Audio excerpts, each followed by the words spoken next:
tomar o meu monstro, de negar a soidade, obrigándome ao mundo, tirándome da cova desde a que asexo o día, porque xa vin a luz e o seu ocaso, e tal vez preferise o silencio da rocha.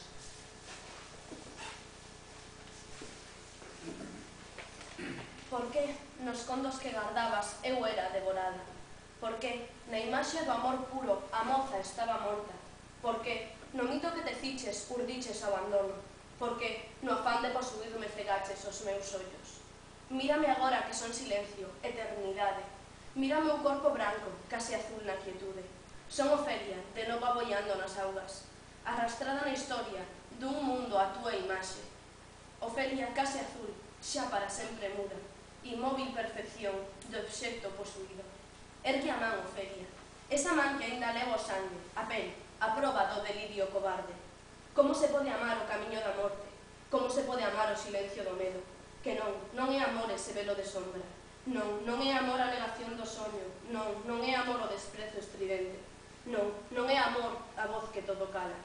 Non pode ser amor esa ventá escura, pois non é amor esa porta fechada. Non te quero máis branca, nin azul nin silencio. Non te quero boiando nese río de sombra. Érguete, Ofelia, esperta e renega do conto. Non cegues os teus ollos, que o corpo che pertence. Renega dese mito que mata as túas entrañas, renega do amor puro que te viste de morte.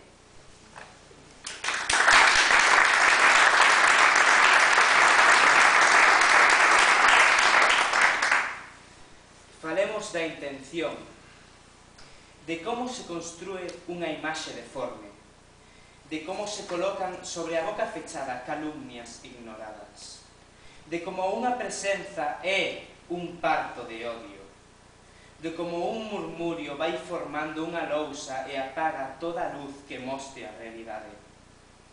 Falemos da preguiza, de como non importa a limpidez do vidro, de como é máis doado repetir que buscar, de como prende o xoio e devora as tomadas mentras afoga o pan e a indolencia pálida.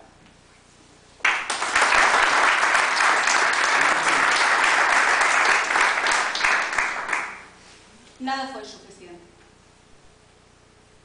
Roubaches o que ninguén che deu, para logo matarme. E non foi suficiente. Usaches o meu corpo. E despois liberaches este río de sangre para afogarme nel, para matarme. E non foi suficiente. Porque entón golpeaches con saña, reincidente, este rostro desfeito, para que ninguén vise o terror cristalizado nas pálpebras abertas. E non foi suficiente. Que a boca e os ollos xa non puideran dar noticia do meu nome, non era suficiente.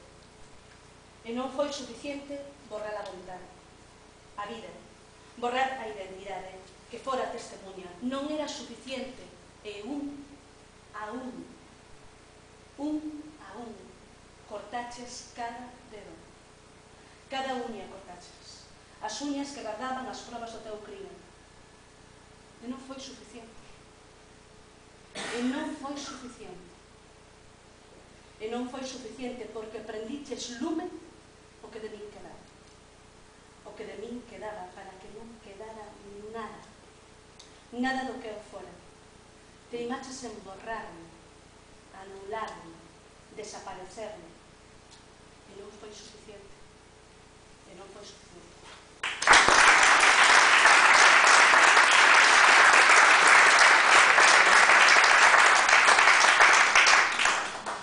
Contrata.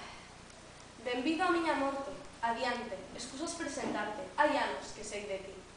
A través das feridas de todas as que foron cumprindo o teu contrato antes de tempo. Agardabas en silencio, asexendo indecente entre o meu medo, repasando as cláusulas que sabes de memoria, ponderando os tempos que precisas para destruir materia e alma e ser o dono final do meu destino. Anunciaches tenador da miña irmá no seu peito mutilado e roto, deseñando o maligno itinerario da derrota, compoñendo veleno destructor que me apartase para sempre do desexo de estar viva, ao tempo que a vida me aferraba berrando polo tempo que preciso aínda. Así que que te maldigo e declaro que odio a túa sentenza inapelável imposta nun contrato desigual. Que me xogo contigo o tempo que me queda e me nego a renderme ante o espello, comprobando que non son xa a muller que puido ser desexada noutro tempo. Obrigarásme a cumprir este contrato, mais loitarei, aínda que deixe a vida.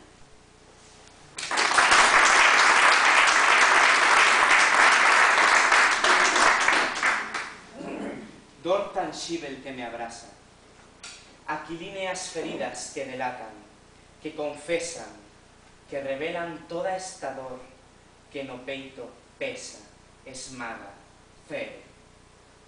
Cada mañá, cada paso reabre as chagas e lembra a dor da alma, o temor que toma o corpo e se instala aquí, para o futuro, anunciando a tristura do tempo que ha de vir. Entón, desexo fuxir, ignorar a treboada férrida e estridente que avalará os días inmediatos. Como ausentarme desta loita? Se desexo outra luz para estes días, se desexo outra voz para esta alma, se desexo outro tempo para este século. Que serei eu cando o vento chegue, anunciando teimoso ese ciclón que ha levantar os teitos compartidos.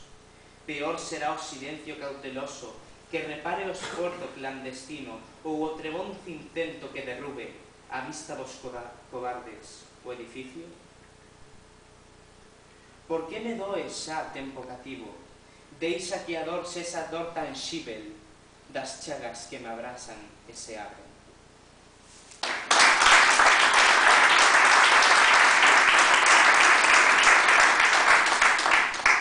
Adagia.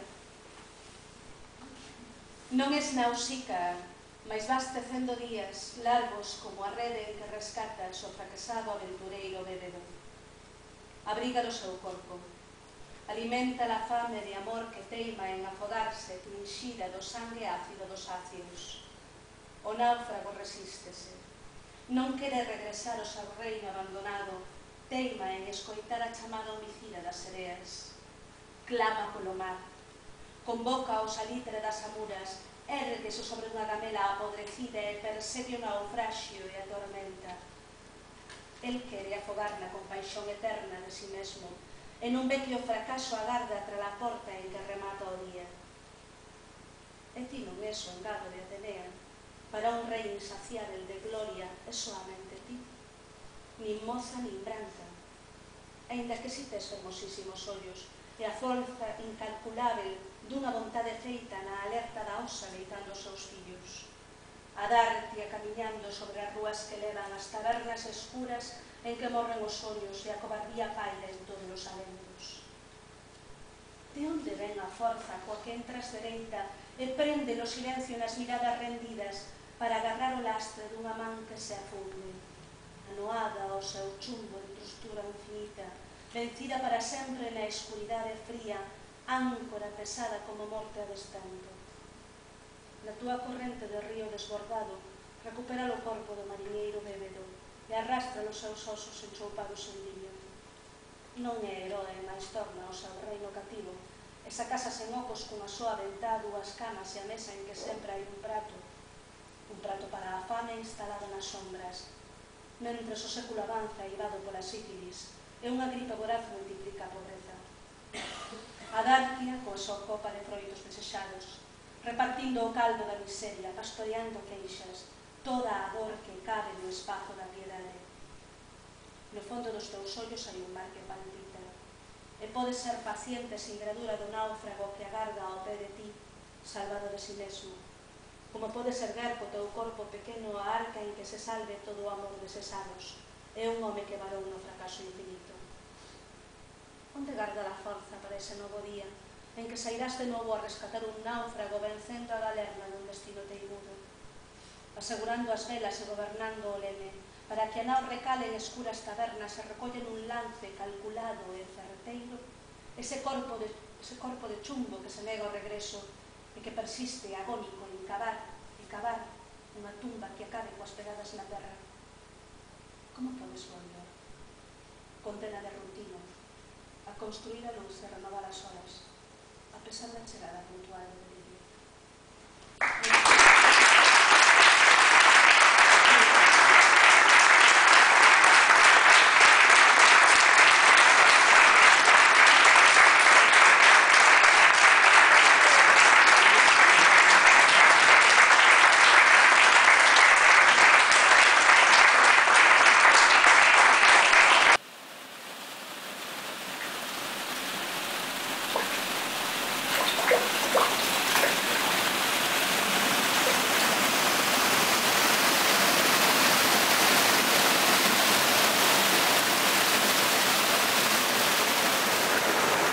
Medran as membranas interdigitais das miñas mans palmípedes.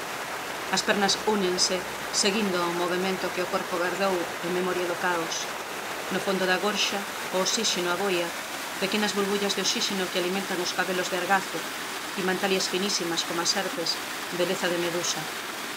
O corpo desprázase horizontalmente, ondulación herdada na orixe do mar, e observa o regreso do caos, a verticalidade da auga sobre a noite, para desfacer todo o que construímos. Destrúeme, destrúome, destrúote, alóiome, acuática alma. Corpo de río na procura do mar. Alma de chuvia que medra con forza, rabia ancestral e azul.